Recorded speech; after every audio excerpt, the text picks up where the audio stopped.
Since 2015, Jared Stillman has rocked Nashville sports. That team freaking stinks. And now he's back. The takes are hotter than ever. I mean, let's be honest, he just can't coach. Welcome to Stillman and Company. Stillman and Company on the 440 Sports Network, presented by Hiller Plumbing, Heating, Cooling, and Electrical. Here today on the program at Stillman & Co. on YouTube. Like and subscribe. We've been getting a lot more subscribers, which I really, really like. So again, tell all your friends to hit that like button and to subscribe. In fact, TDG said right off the top, take off your shoes and hit that like button on the way in. Subscribe. Tell a friend to tell a friend. That's right.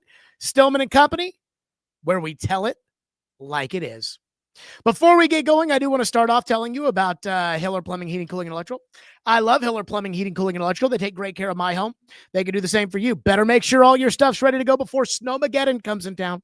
HappyHiller.com. If we got the snow coming, get Hiller out there. Fix things now. 100% satisfaction. If Happy will be the service is free, I know that because I use Hiller at my home. If a customer is not pleased with the work performed, Hiller will make it right. Learn more at happyhiller.com. With professional experience, trustworthy technicians who come into your home and leave it clean and better than they found it. Care is their core value. They believe that when they care about others, everybody wins. That's why they do it on every job, including the ones at my home. That's Hiller, proud supporter of the Nashville Predators, the Vanderbilt Commodores, and the Tennessee Volunteers. That's Hiller. Call the Happy Face Truck today. Okay. First of all, we may not have a show on Friday. We may do a show Saturday instead of Friday. I'm still figuring out some of the logistics, but I was supposed to leave town for something on Sunday, and, Snowmageddon is coming to Nashville. So I've been moving things around. We'll see about all of that, but we'll keep you updated as these things continue going forward. But the big news of the day that everybody wants to talk about, Brian Daboll for offensive coordinator under Robert Saleh. And I already had somebody text me today that said, hold on, I want to make sure that we get the exact quote. You'd agree Daboll would be trash, right? And then I sent them the link to the show and I said, maybe you should watch the show today and then you'll hear my opinion. Which takes me to the news that came out from Dianna Russini, who said earlier today, quote, the Eagles are conducting their offensive coordinator search with the understanding that Brian Daboll wants the Bills head coaching job. Makes sense to me, right? Brian Daboll wants the Bills head coaching job. If he doesn't land it, Dianna says, Daboll is expected to wind up in Tennessee as the offensive coordinator for Cam Ward and the Titans, per sources. Again, Dianna Russini said sources, not per source. Which takes me to Brian Daboll. Because I don't think Brian Daboll is going to get the Buffalo Bills head coaching job. Maybe he does. Maybe the Buffalo Bills look at Brian Daboll, who they know, and who coached Josh Allen and said, well, it didn't work out for him in New York, but that's New York's problem. That's not our problem. The same way you're looking at Robert Saleh and you're saying it didn't work out. That's New York's problem, not our problem. So that didn't work out in New York, but he's got a great relationship with Josh, and he had a good season in New York, and we know he can coach. So let's bring in Brian Daboll. Let's maximize Josh. Let's try to win the Super Bowl. The Denver Broncos did that. Because remember, Dan Reeves was the head coach. Mike Shanahan was the offensive coordinator. John Elway was the quarterback. Mike and John got along. Dan and John did not. Mike was the buffer. Dan got mad at Mike. Dan fired Mike. He went on to be the head coach of the Raiders. He was terrible. They hired him back to the Broncos. They won 2 Super Bowls. So it has been done before, especially when you've got an elite quarterback like a John Elway who has a great relationship and a great rapport with the play caller, in that case, Mike Shanahan, in this case, Brian Daboll. So it is totally possible that he could be the Bills head coach, but I guess I just would be surprised if Brian Daboll ends up I would be surprised if Brian Daboll ends up as the next head coach of the Bills. So I don't want to sit here and say that, okay, they're definitely going to hire Brian Daboll, but that's what Dianna made it sound like. And again, we've had our moments with Dianna. I love Dianna. But I'm not sure that there's in any way a Mike Vrabel slant to Brian Daboll interviewing for the Titans head offensive coordinator job if he doesn't get the Bills head coaching job. Again, this is what the Eagles probably told Dianna, which is, we want to interview Daboll, but our understanding is Daboll's going to Tennessee if Daboll doesn't get the Bills job. So let's start with the first question. Is Brian Daboll the right fit for Cam Ward? Now, again, you guys, when it came to Robert Saleh, had dreamed about Robert Saleh and Mike McDaniel. But Mike McDaniel yesterday took the Chargers offensive coordinator job, so it seems like he's out. I have mentioned Bobby Slowick as a potential offensive coordinator candidate. Again, Bobby Slowick's stock, I believe, skyrocketed on Sunday afternoon when C.J. Stroud looked like absolute dog shit against the New England Patriots with Nick Caley as the offensive coordinator after Bobby Slowick got scapegoated last year for why C.J. Stroud regressed from year 1 to year 2. But I think, I don't know this by any stretch of the imagination, I think Bobby Slowick is going to stay in Miami as the offensive coordinator, where he's technically the passing game coordinator. I think he'll be the offensive coordinator to Jeff Hafley because, again, they run that system in Green Bay. So you just say, okay, Bobby, run the system here. I'm a little surprised that it seems like Brian Daboll is the top choice for Robert Saleh because, again, we thought with Saleh that if he was going to be the head coach, that there was going to be somebody who was related to Shanahan, who was going to be the offensive coordinator. Whether it was Mike McDaniel, Bobby Slowick, somebody with the last name Kubiak, something like that. That would be the offensive coordinator, and they would run things the Shanahan way, and Robert Saleh would just go ahead and coach the offense or coach the defense. And there was a thought about Mike LaFleur, who was his first OC in New York. And it's now been reported that Mike LaFleur is probably going to stay with the Rams unless he gets a head coaching job. And he's not getting the head coaching job here. But I don't have a problem with Brian Daboll. And I'm going to explain to you why I don't have a problem with Brian Daboll. The first question you're going to ask is Brian Daboll the right fit for Cam Ward? Well, Brian Daboll does not run the Shanahan offense. Right now in the NFL, there are two versions of the West Coast offense. They're different because over the last 50 years, they've changed a little bit. There's the Shanahan version of the West Coast offense, and there's the Andy Reid version of the West Coast offense. Now, Andy Reid coached for Mike Holmgren, and Mike Holmgren coached for Bill Walsh, and Mike Shanahan coached for George Seifert, and George Seifert coached for Bill Walsh. So they're similar in theory, but they're not the same. So when it comes to Nick Sirianni, Doug Peterson, Frank Reich, Matt Nagy, Eric Bieniemy, that's the Andy Reid offense, which is Holmgren and kind of a divergence of that West Coast offense. And then when you think about Shanahan, that's Kyle Shanahan, Sean McVay, Matt LaFleur, Mike McDaniel, Kevin O'Connell, so on and so forth. Which takes me back to Daboll. Do you know what kind of offense Brian Daboll runs? Do you know where Brian Daboll comes from? Brian Daboll runs the Erhardt-Perkins offense. The Erhardt-Perkins offense is an offense that was very popular in the late 80s, early 90s. It was run by Bill Parcells with the New York Giants. That is the offensive style that Bill Belichick ran in New England. And the Erhardt-Perkins offense kind of got a bad rap as Shanahan and McVay and Andy Reid were tearing up the league, where people said, well, we don't want that dinosaur offense, including you people, because you people did not like the Erhardt-Perkins offense when Tim Kelly ran it as the offensive coordinator in 2023.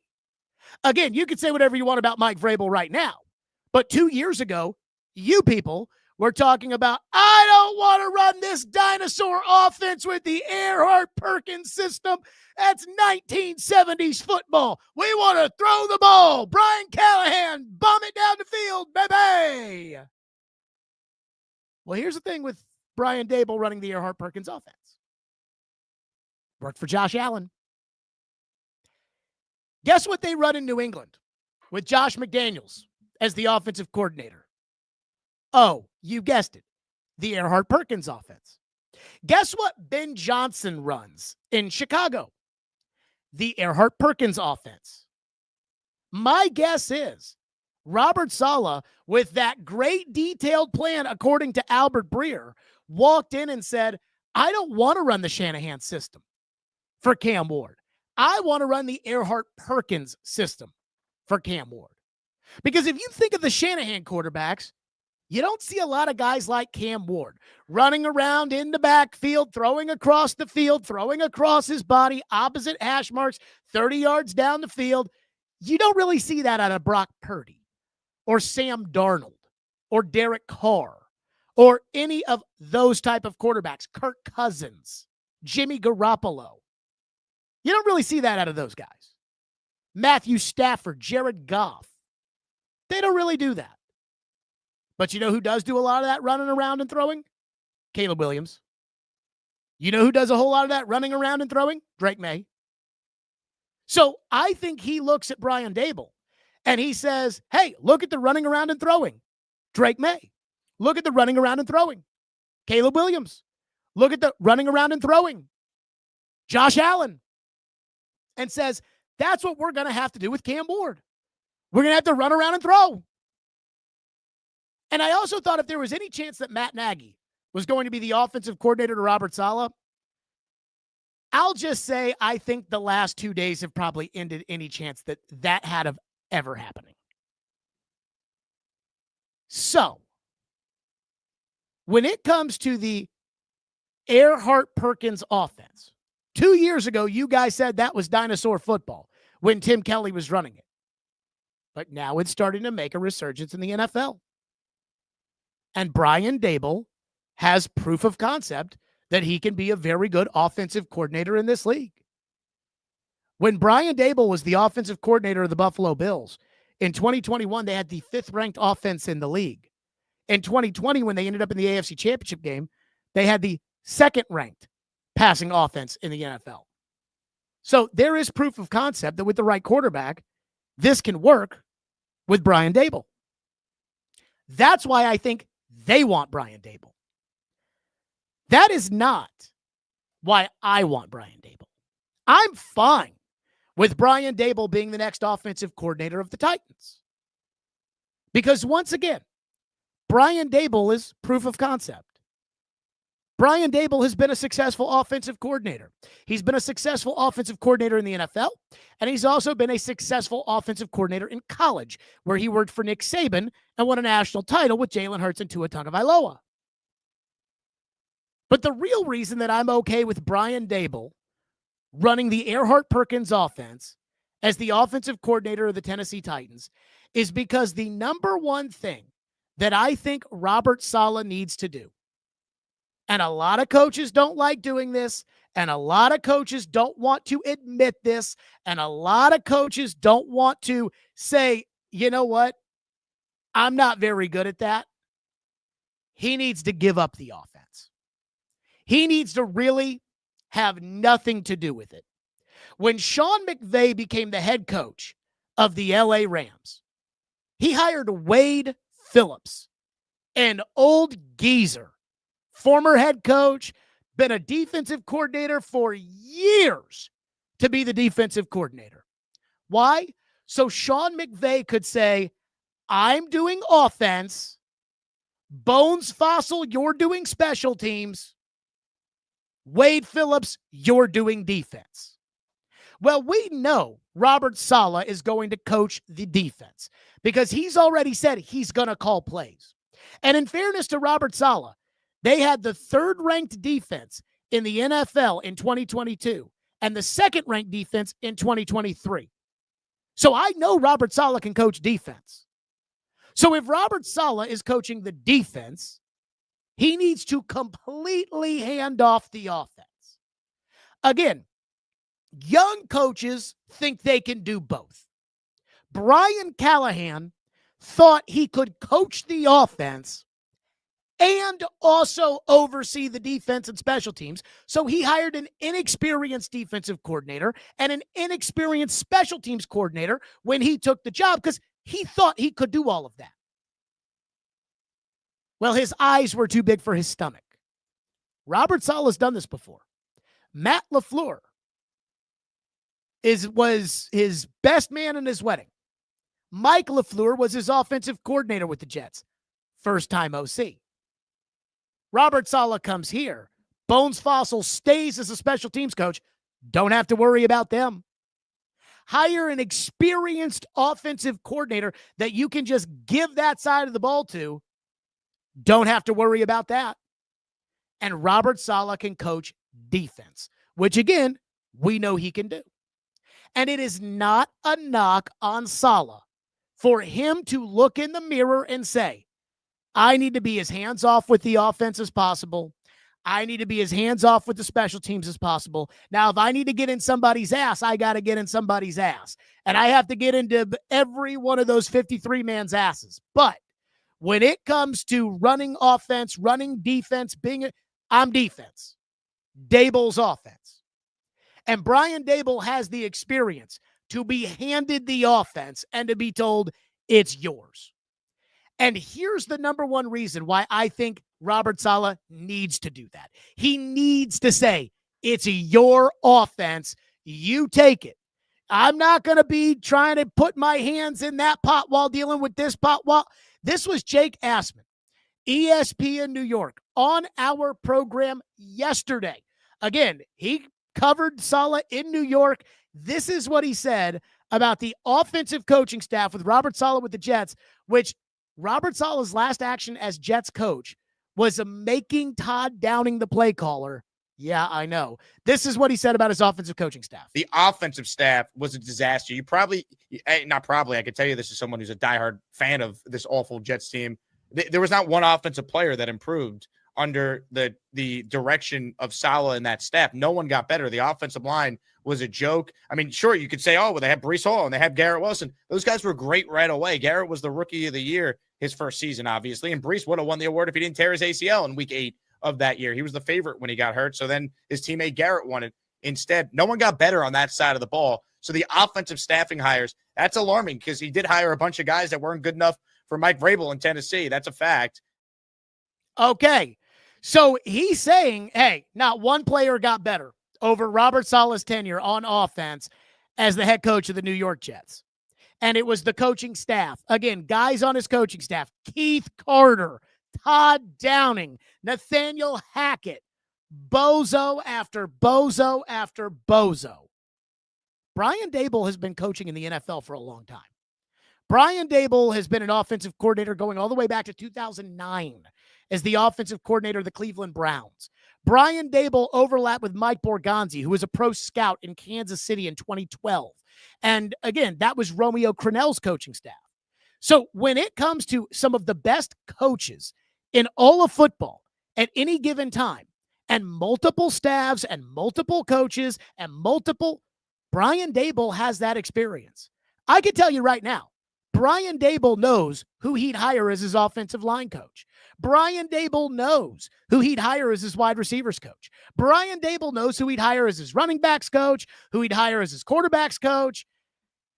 And I think we can all accept Tim Kelly if he's the tight ends coach like he was in New York.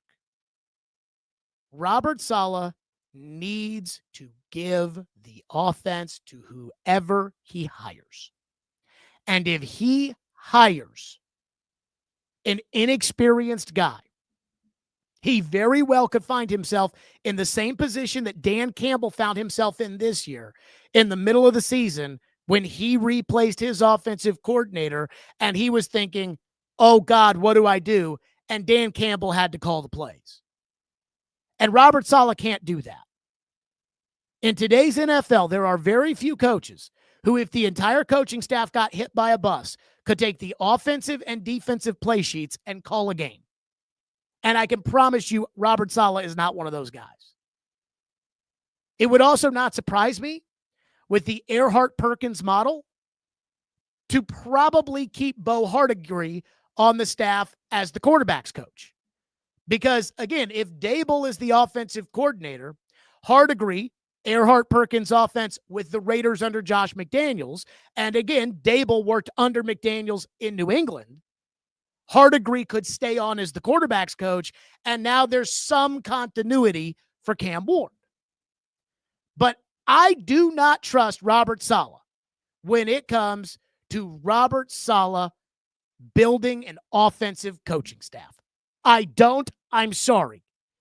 When you're, hey, I'm on the hot seat, let's hire Todd Downing and Keith Carter is your plan, that tells me you don't know who to hire on offense. So you need a guy who's been an offensive coordinator in the National Football League for 20-something years to be your OC.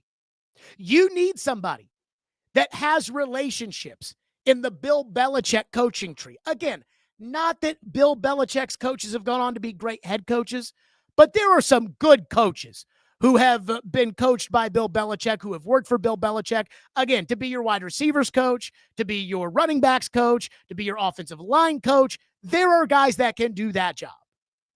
You need somebody that has worked with the Buffalo Bills while they've been successful. You need somebody that has ties to the Nick Saban Alabama coaching staffs. That's Brian Daboll. Again, I don't give a shit about the system because I think all these systems can be adapted and changed, and you got to really do what your personnel says you can do. Or you just have to get personnel that fits what you do. So if you want to run things the Shanahan way and you want to pretend you're Kyle Shanahan and you want to hire Kyle Shanahan Jr., you want to hire the next Kubiak, you want to hire Bobby Slowick, you want to hire one of those guys and do things the Shanahan way, well, then you need a new quarterback because Cam Ward is not going to be your traditional West Coast quarterback. He is not going to be Kirk Cousins. He never will be. His profile is nothing like it. You don't even want him to be the next Kirk Cousins. So when it comes to Brian Daboll, I don't care about the fact that when I watched Hard Knocks with the Giants, which again, the Hard Knocks that they did with the Giants, it was the only version of offseason Hard Knocks NFL films will ever do. No NFL team will ever do it again because it exposed how much of a fucking boob Joe Schoen, the general manager, was. But the one thing I saw with Saleh in the offseason, or Saleh, with Daboll in the offseason process that I didn't necessarily like was I didn't necessarily like how it seemed like when it came to personnel, he's kind of lazy. Yeah, he was sitting down with the quarterbacks in the meetings and he was on the board with Drake May. And in fairness, Daboll loved Drake May. But he was on the board with Jaden Daniels. He was on the board with J.J. McCarthy. He was on the board with Drake May. He was on the board with those guys. He was quizzing them. He was working them. He was that. But when it came to the personnel stuff before the draft, he's in his sweats in the general manager's office with the owners, and he's got his feet up on the desk like, yep, we draft Brock Bowers. I'm fine with that. We draft Malik Neighbors. I'm fine with that. We drafted Drake May. I'm fine with that. And for a head coach, I'd like, a little bit more input, maybe a little bit more professionalism, a little bit more focus. I don't care about that with offensive coordinator. I'm just going to tell you right now, I don't care about that with offensive coordinator. Mike Borgonzi gets him the players. Brian Daboll, you go fucking coach him. That's what I would say. So with that, if you want to ask Jared, what do you think about Brian Daboll? Again, the text message I got from somebody was, oh, hold on. I clicked the wrong text message. I apologize. You'd agree Daboll would be trash, right? And I said, sent a link to the show and said, maybe you should watch show in 15 minutes. They said back, homeboy has ridden the coattails of good quarterbacks. First of all, every coach rides the coattails of good quarterbacks. But Brian Daboll has had a lot of experience. Brian Daboll has developed quarterbacks. The unicorn of quarterback development happened on his watch, Josh Allen. I don't have a problem with this. And I really don't have a problem with it if Robert Saleh can admit to everybody and can look in the mirror and he can say, the offense belongs to you. I don't need to hear Robert Saleh is in the offensive meetings. I don't need to hear Robert Saleh and Brian Daboll don't see eye to eye. No, that's his offense. The same way the Rams defense was Wade Phillips' defense when Sean McVay was getting his feet wet. The same way that the defense in San Francisco was Robert Saleh's. It's yours. You take it. Now, a lot of people will be concerned. And I think Brian Daboll is considering the Titans job because if you succeed with the Eagles job, having been a failed NFL head coach, I don't know that that would be enough for you to get another head coaching job. If you succeed with Cam Ward, that's enough for you to get another head coaching job. I think Brian Daboll sees the Titans as the easiest path in which he can do his own thing on the offensive side of the ball, isn't going to have a coach like Nick Sirianni or somebody like that get up in his business. He looks at it and thinks, you know what? I'll get to run the offense the way I want to run the offense. I'll get to hire the offensive coaching staff that I want to hire, and we are going to do things my way. And if I have success, I'll go get to be a head coach again. And that's why it makes sense to me. And then also, let's not forget, if the New York Giants were really willing to trade heaven and earth to move up to number one for Cam Ward, which the Titans stupidly did not accept,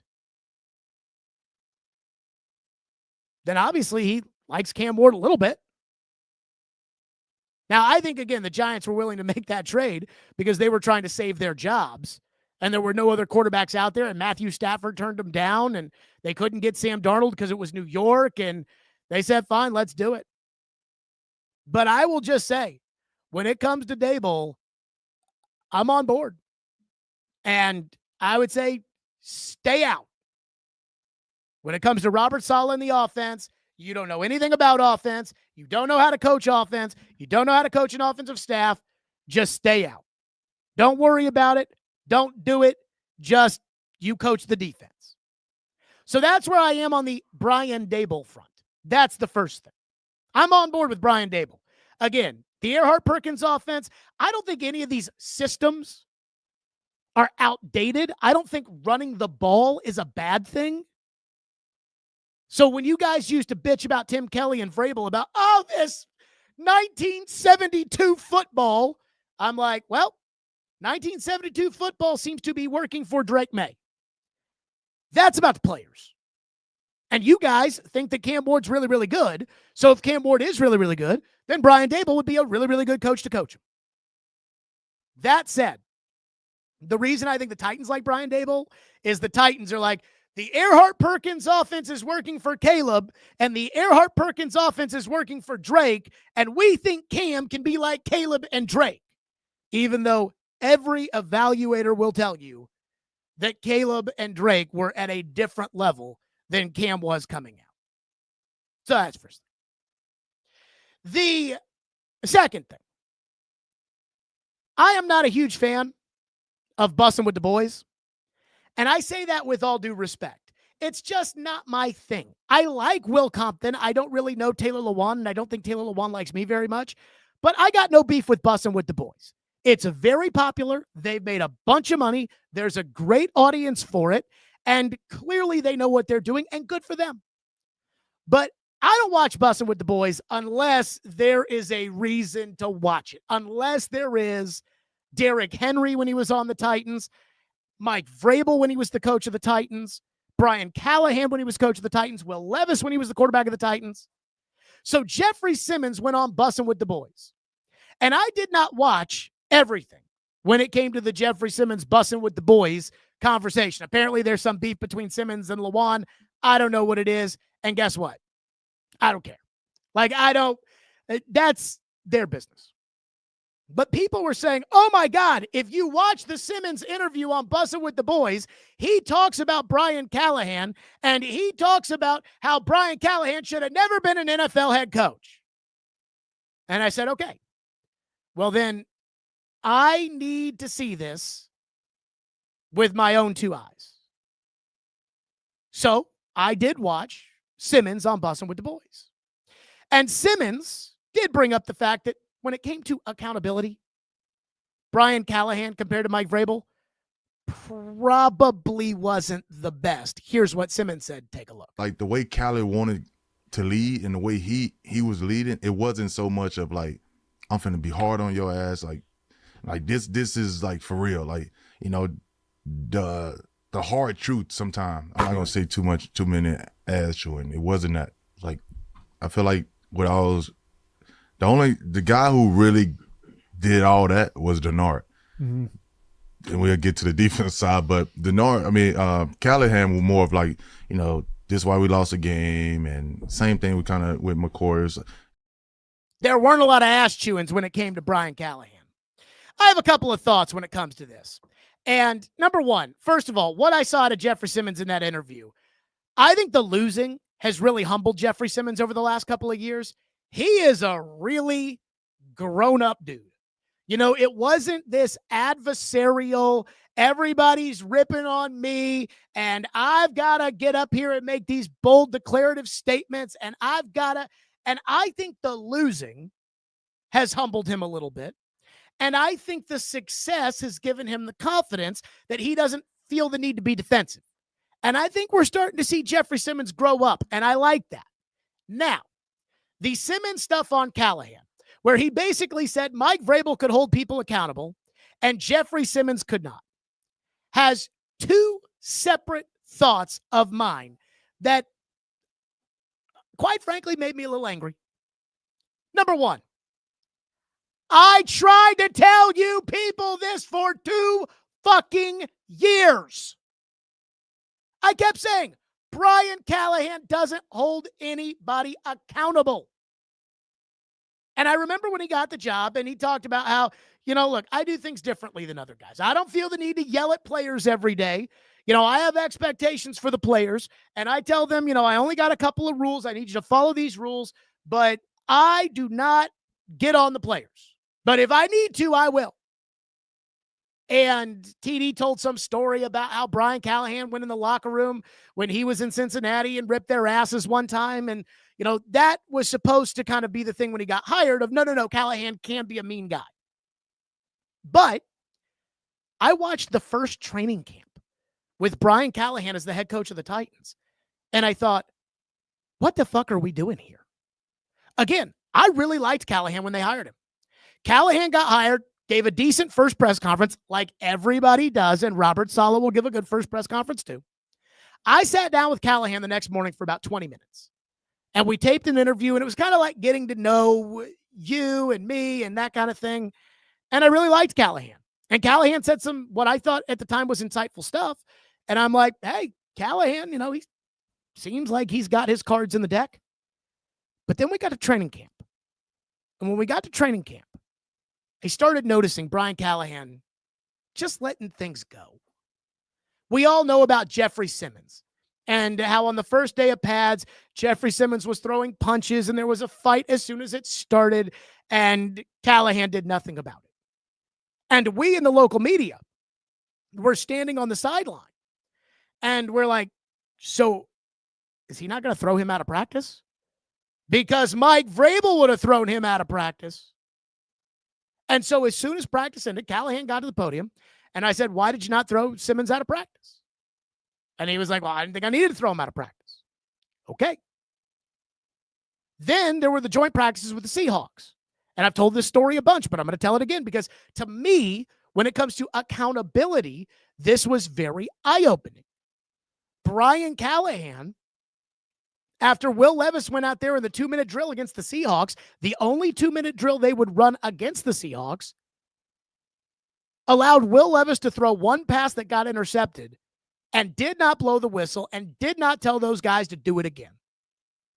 Levis threw an interception. The Seahawks celebrated. Everybody laughed. And on came the Seahawks. And then on came Mason Rudolph.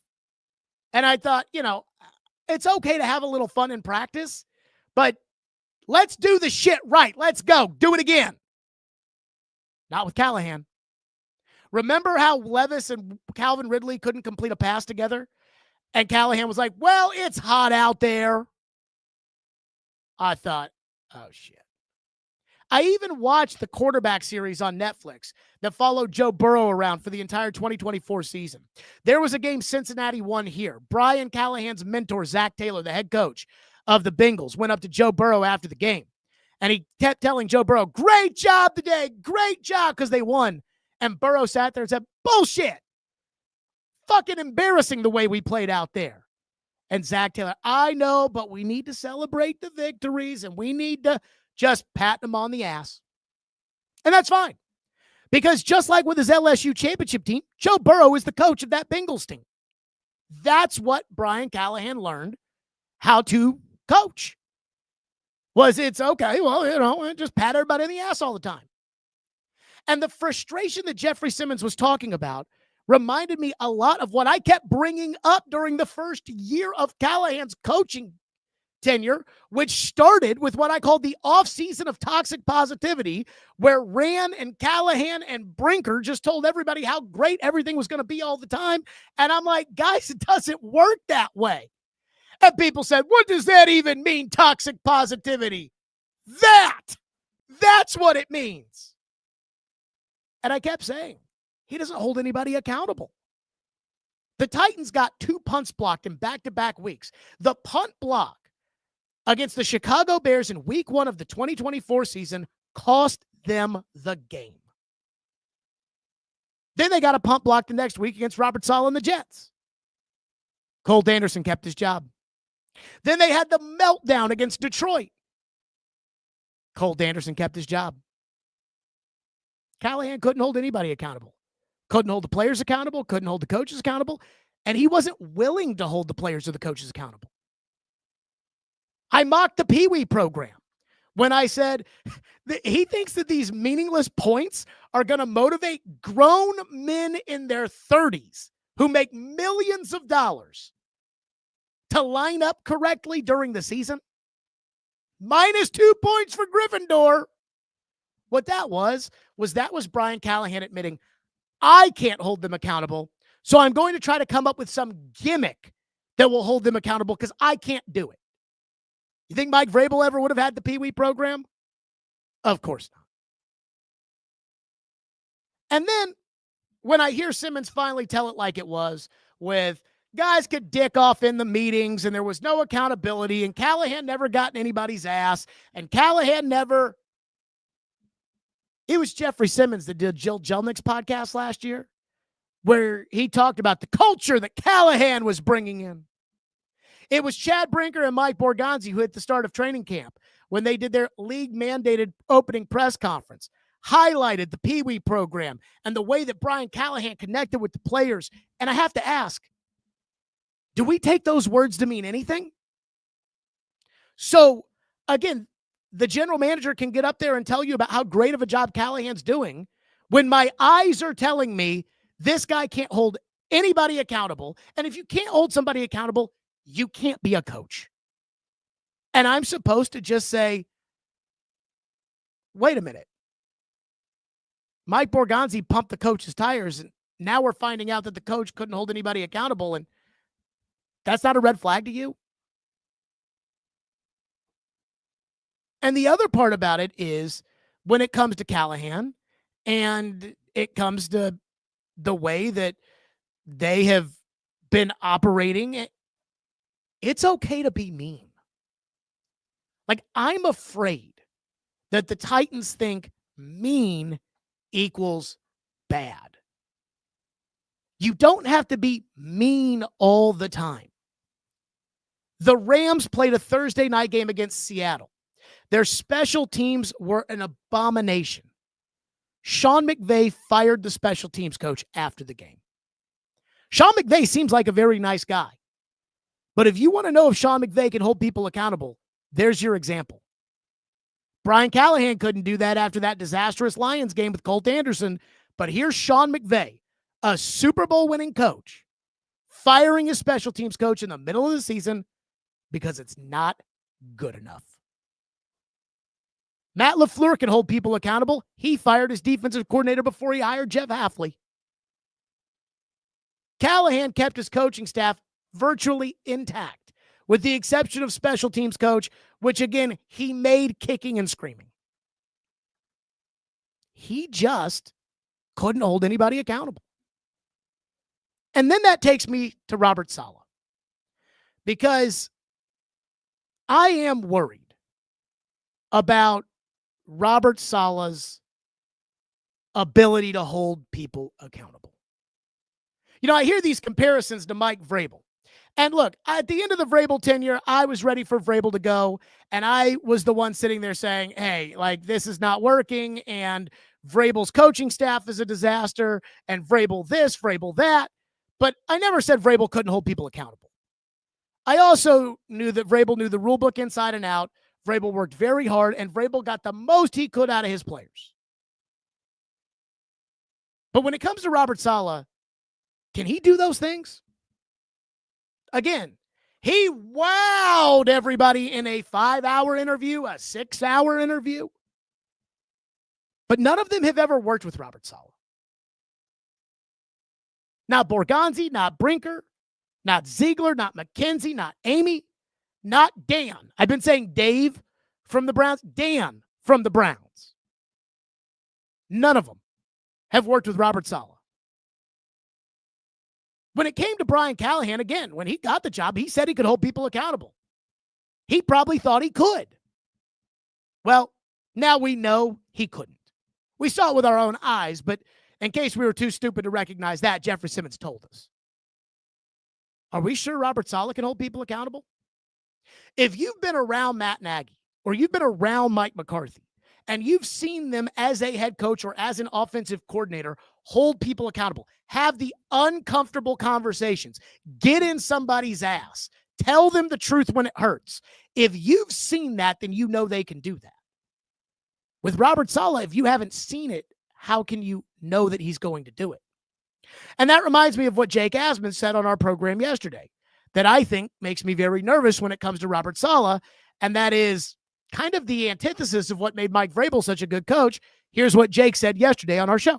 Robert Saleh still went 20-36 as a head coach, and it wasn't just because the quarterback play was bad. The Jets routinely were outcoached anytime they were in any sort of big game. They were abysmal against the teams in their own division. They were horrible coming off bye weeks or anytime they had extra time to prepare. So they play a Thursday night game and they had 10 days to get ready. Terrible in those set of circumstances. When they had the rest advantage, right? Maybe a team played Monday night and they had a short week and that would favor the Jets. They were awful in those spots. They would routinely come out flat in the first half of games. And while they would adjust at times in the second half, it was too little too late. The penalties were a problem. There was a discipline issue at times. It felt like a hallmark of a solid team was anytime there was some adversity, they would fold. They were very front runners at times.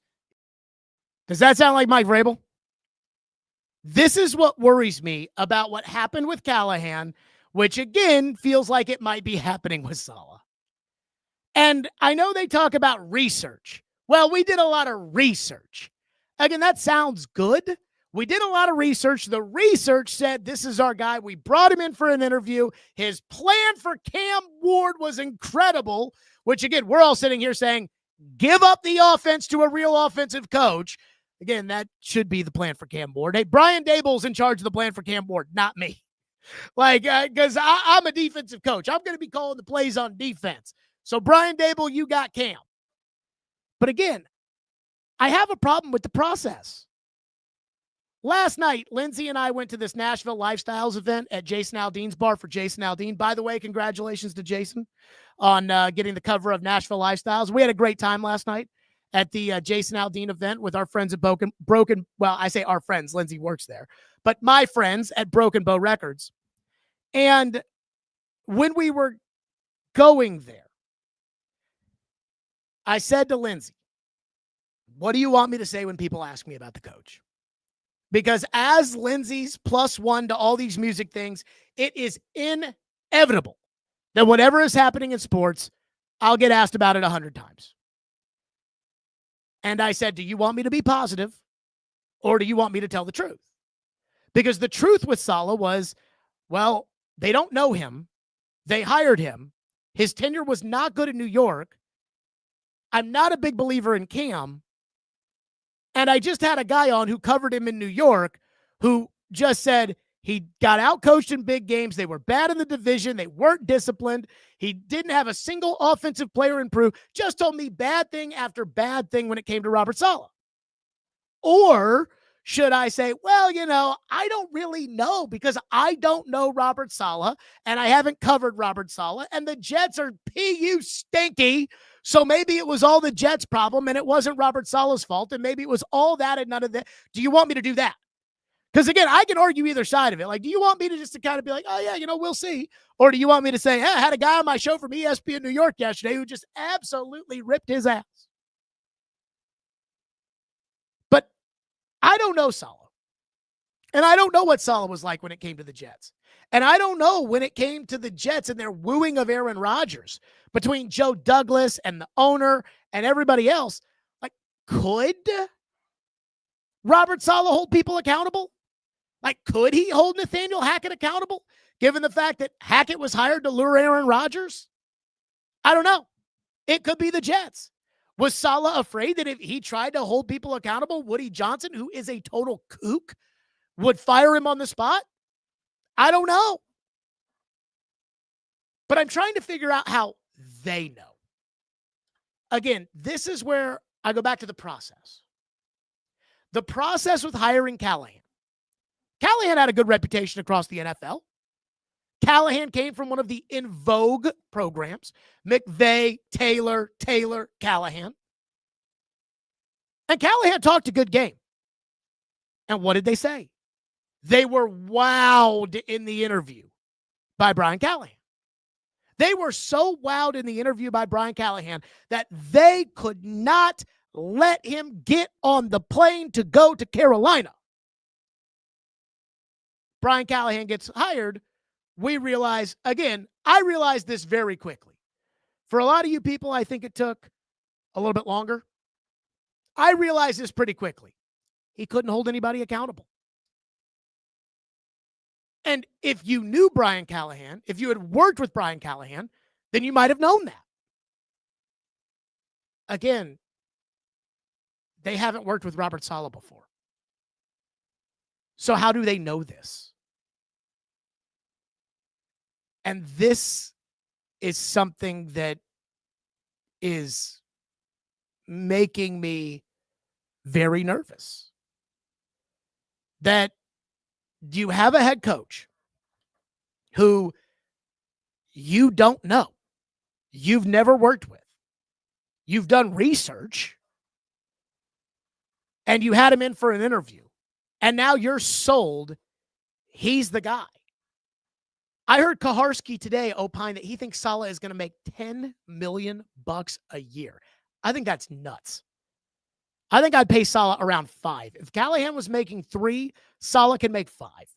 And if you don't like it, go coach somewhere else. But I keep wondering, okay, we know he had his problems with his offensive coaching staff when he was with the Jets. So we're hopeful that will get figured out here. But we know that was a reality. We know that the Jets are a dysfunctional organization, but it's not as if the Titans are the gold standard. That might be a problem here. And again, you don't know this guy. So you don't know when the moments get tough, can he get in somebody's ass? Jeffrey Simmons told us Brian Callahan couldn't. So that Simmons Bussin' with the Boys interview, I mean, I felt at least a little vindicated for the fact that last year Callahan at a press conference had to get up there and talk about how he can hold people accountable, even though it looked obvious to me that he couldn't. And it confirms what I've been telling you guys for 2 years, that Jeffrey Simmons finally said it. But when it comes to Robert Saleh, it feels like the same process that led to you hiring Brian Callahan is the same process that led to you hiring Robert Saleh. And it does matter if you know these people. Again, we look at this like it's a buddy system, like it's trying to get somebody into college. Well, you know, I've got a friend on the board, so my son got into Yale. Yeah, well, your son getting into Yale is not going to affect that guy who got him into Yale's reputation nor his bottom line. If you're a general manager and you hire a guy you know is a bozo to be head coach, it'll get you fired. So when it comes to the idea that if they had hired Matt Nagy, it would have been a buddy hire, I don't buy. But I do get nervous about hiring people you don't know. So now you're all relying on secondhand commentary and one interview. And you people have already been completely won over by somebody who cannot coach in the NFL in the one interview. So there you go. The Simmons thing, again, confirmed what I knew about Callahan and what a lot of you guys wanted to deny about Callahan. But the process for hiring Callahan was roughly the same process for Saleh. And I do wonder if Saleh can get in that ass. Again, everybody I've talked to that knows Robert Saleh is like, Robert Saleh is the nicest guy you'll ever meet. Well, that's great, but being a nice guy doesn't necessarily make you a good coach. Mike Vrabel, not the nicest guy in the world. Good coach. Let's get to some of your reaction today on the program. Jared basing his whole personality on what one Sirius XM radio host said about Saleh. This is Nick Folk in Boston radio all over again. Well, we also have Robert Saleh's record. Like, I know you're going to sit there and you're going to say, like, oh, Jared, you look at Saleh and the fact that he didn't win division games because one guy came on and said it, or because he didn't win division games.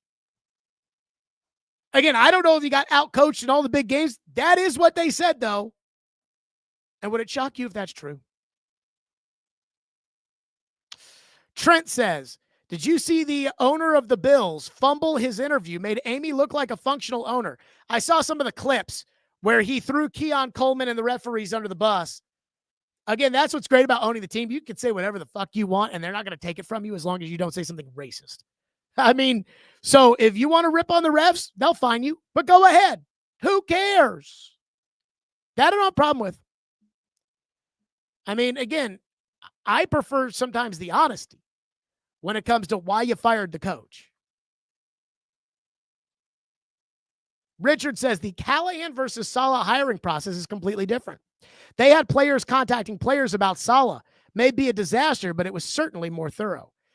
Wasn't there something with Callahan about how Joe Burrow gives his full endorsement? I also thought that thing of having Simmons talking to players was so sad. Like, I thought that was sad.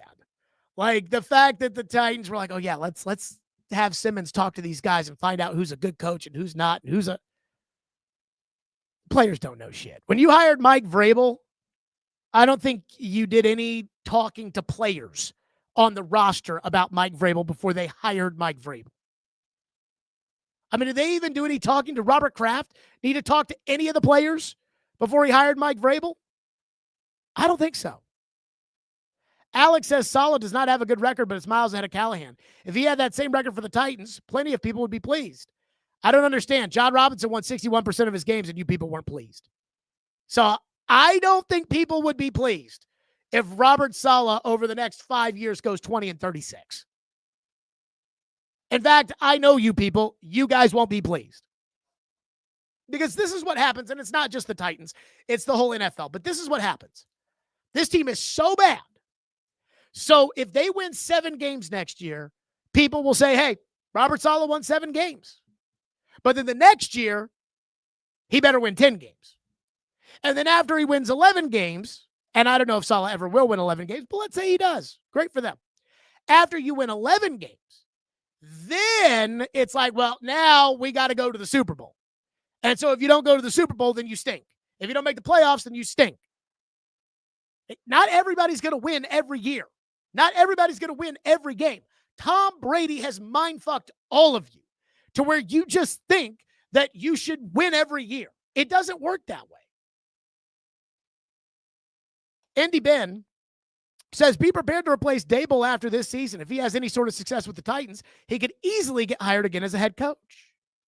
So here's what I'll say when it comes to people saying, hey, and this was why, like, one of my best friends was like, I want an offensive coach Because if you hire an offensive coach and you win games, then with the offensive coach, he stays. If you hire a defensive coach and you win games, then your coordinators get hired and you're constantly replacing coordinators.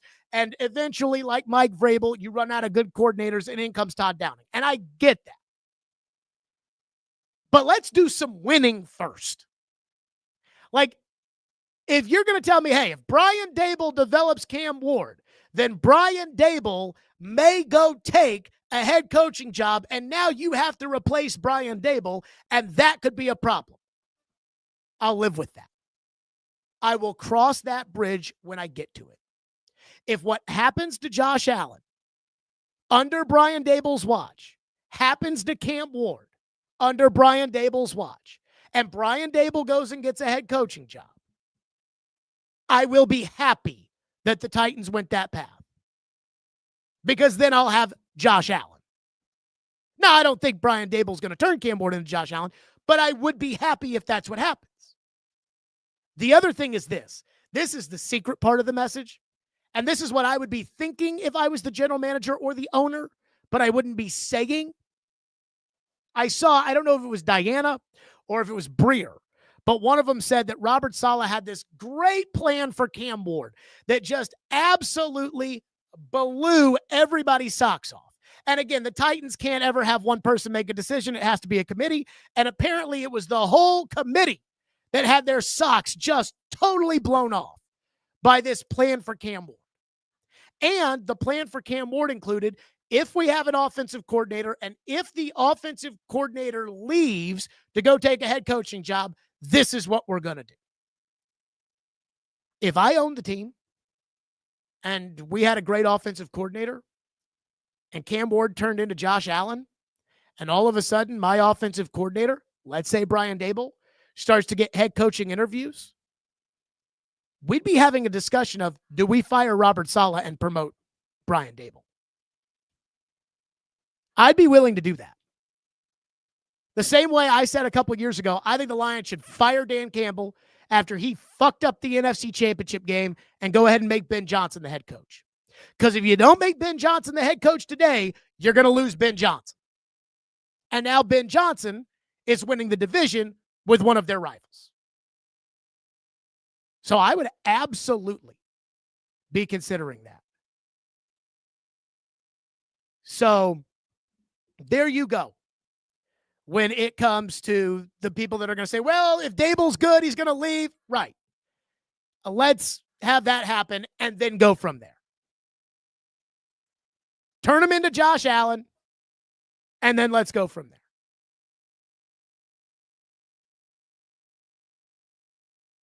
Brett says, I just can't see Buffalo firing McDermott and hiring Daboll.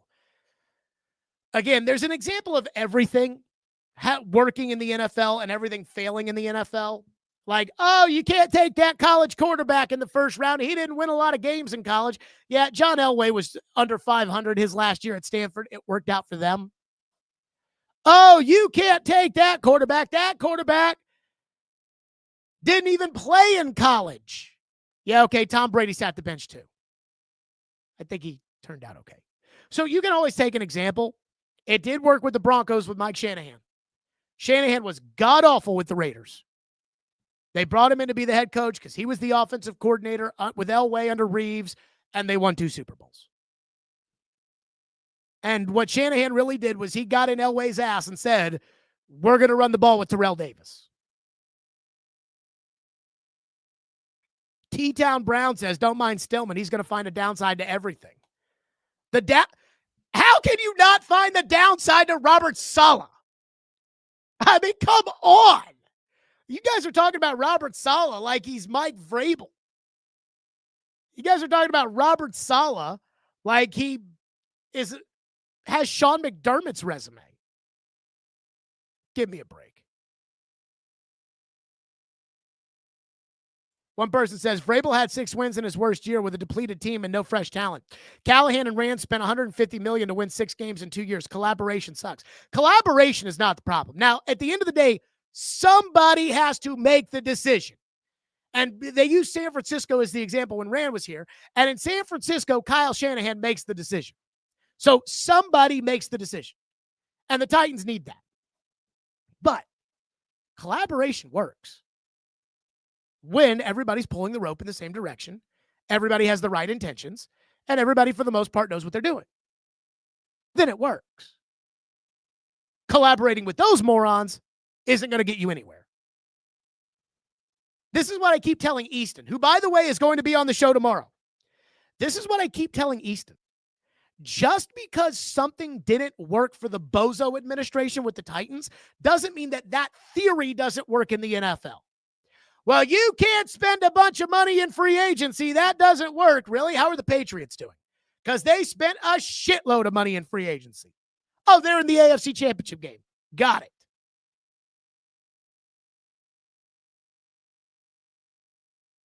So that's what I say. Is collaboration could work. But again, you need somebody to sit there and say, okay, I'm calling the shots here. And apparently that person here is Amy. Reportedly. Okay, that's it for us. Again, Easton is going to be on the show tomorrow, so be excited about that. Like and subscribe, and tell your friends to like and subscribe as well. Thank you to Hiller Plumbing, Heating, Cooling, and Electrical, our presenting sponsor on the program, Stillman & Company. We will be back live tomorrow, as we always are, at 2 o'clock.